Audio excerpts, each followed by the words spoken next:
साथियों, एक बड़ी खबर आ रही उत्तर प्रदेश के आजमगढ़ जिले से। आजमगढ़ न्यायालय का एक बड़ा फैसला सामने आया है।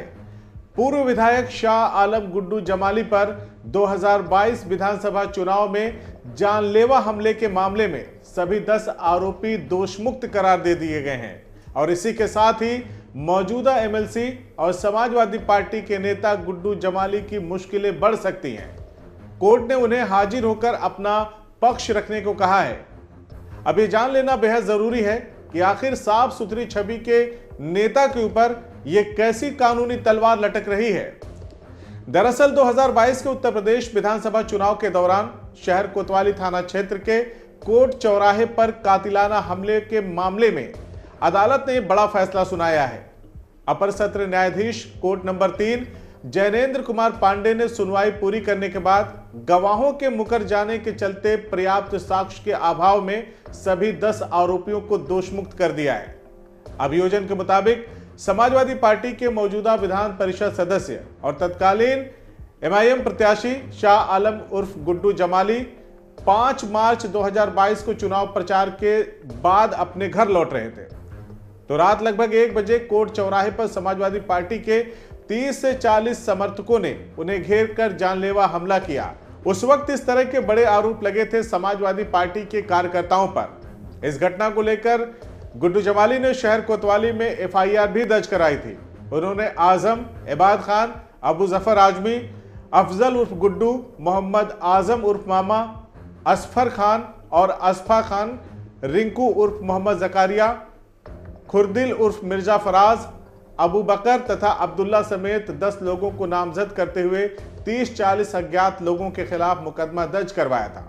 पुलिस ने मामले की जांच के बाद सभी 10 नामजद आरोपियों के खिलाफ चार्जशीट न्यायालय में दाखिल की। मुकदमे की सुनवाई के दौरान अभियोजन पक्ष की ओर से कुल 6 गवाहों को अदालत में पेश किया गया, जिनमें खुद शाह आलम गुड्डू जमाली भी शामिल थे।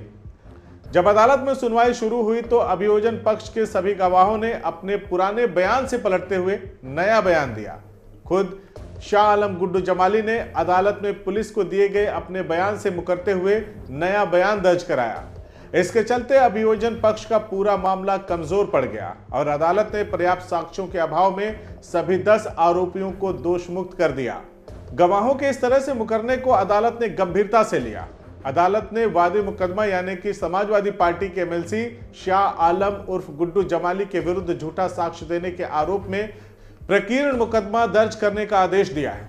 इसके अलावा अदालत ने नोटिस जारी कर उन्हें निर्देश दिया कि वो नियत तिथि पर अदालत में उपस्थित होकर स्पष्ट करें कि उनके खिलाफ वैधानिक कार्रवाई क्यों न की जाए। गुड्डू जमाली का राजनीतिक करियर उतार चढ़ाव से भरा रहा है। वे 2012 और 2017 में बहुजन समाज पार्टी के टिकट पर मुबारकपुर विधानसभा से विधायक चुने गए। वहीं 2022 विधानसभा चुनाव से ठीक पहले उन्होंने समाजवादी पार्टी का दामन थाम लिया और सपा प्रमुख अखिलेश यादव से मुलाकात कर पार्टी से टिकट की मांग भी की। हालांकि अंतिम समय पर समाजवादी पार्टी ने उन्हें धोखा देते हुए उस वक्त टिकट न देकर के अखिलेश यादव को मुबारकपुर से टिकट दे दिया।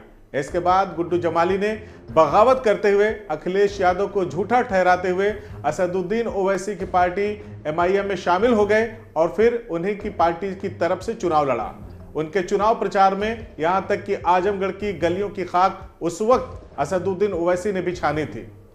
बहरहाल उन्हें उस चुनाव में हार का सामना करना पड़ा। 2022 के विधानसभा चुनाव में मुबारकपुर सीट पर समाजवादी पार्टी की प्रतिष्ठा भी दांव पर लगी थी। इसे बचाने के लिए पार्टी ने अबू हासिम आजमी समेत कई बड़े नेताओं को चुनाव प्रचार में उतार दिया था। इसी दौरान गुड्डू जमाली पर हुए हमले का मामला उठा, लेकिन अब जब अदालत ने सभी आरोपियों को दोषमुक्त कर दिया है तो यह मामला पूरी तरह से नया मोड़ ले चुका है। लोकसभा चुनाव में भी गुड्डू जमाली ने बसपा के टिकट पर चुनाव लड़ा था, लेकिन वहां भी उन्हें हार का सामना करना पड़ा। इसके बाद वे फिर से समाजवादी पार्टी में शामिल हो गए और पार्टी ने उन्हें इस बार विधान परिषद का सदस्य बना दिया।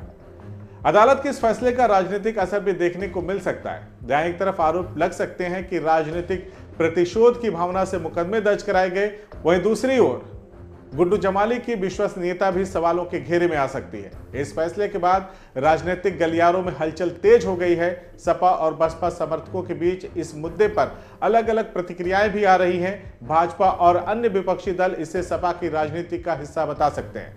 आजमगढ़ अदालत के इस फैसले ने 2022 के विधानसभा चुनाव के दौरान हुए हमले के मामले में नया मोड़ ला दिया है।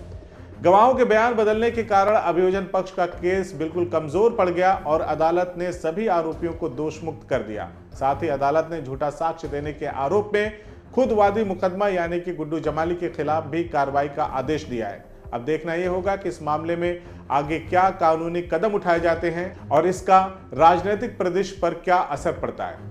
धन्यवाद। CIB इंडिया न्यूज की सभी खबरों को देखने के लिए लाल रंग की बटन को दबाकर चैनल को सब्सक्राइब जरूर करें, घंटी जरूर दबाएं ताकि हमारी सभी खबरों के नोटिफिकेशंस आप तक पहुंचते रहें।